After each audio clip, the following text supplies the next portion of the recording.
And I will tell you who else gets it. This is Susan Bro, who is the mother of Heather Heyer. Yeah. She's amazing. Initially she had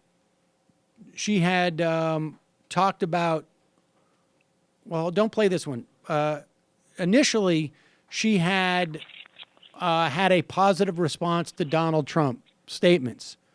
His first statements that came out on Monday, yeah. On Monday, or on Sunday, maybe it was. Oh, Sunday, sir. And then apparently, obviously, because she of what's been going on in her life. Well, then there was the press conference where he got challenged and he defended, and that's when he came out with right. And she fine people finally on both sides. Right, and she finally had the opportunity to hear that. Here is her response to finally having heard what Donald Trump said on Monday. She was on ABC. I guess this is this morning, right?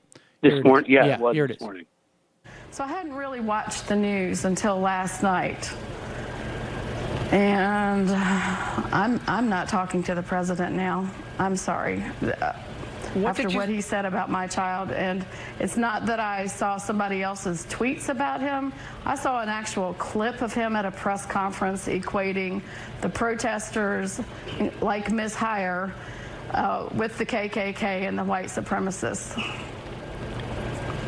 And that is where you are right now, because after his statement, after he read his statement on Monday, you thanked him, but now you've had a chance to hear his remarks from Tuesday, and that has changed your position as far as the president is concerned and wanting to hear from him. Absolutely. You can't wash this one away by shaking my hand and saying I'm sorry. I mean, that is exactly right. And I think that should be, I think, frankly, she's speaking for the country there. Yeah, she is speaking for the country there. And I think, and that's almost a broader sort of, the willingness of this country often to have a generosity, and willing to give the guy a chance when really he had already delayed saying anything by 48 hours. And as some people pointed out, when he came out and read that statement, it kind of looked like a hostage video.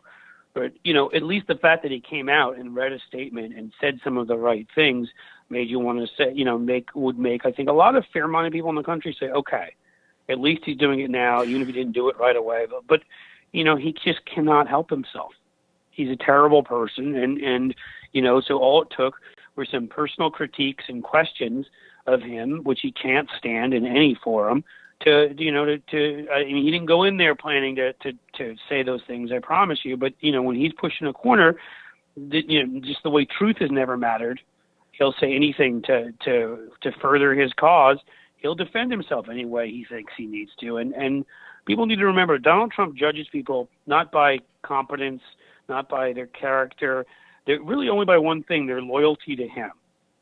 And the white supremacists have been the most loyal group to him. Here's your answer. That makes them better people than other people because they've been loyal to him. They really do. There's an adoration there that I think, they've been good to me. Why wouldn't I be good to them? Right. Hi, folks. Sam Seder here. We still need your help on our Patreon page.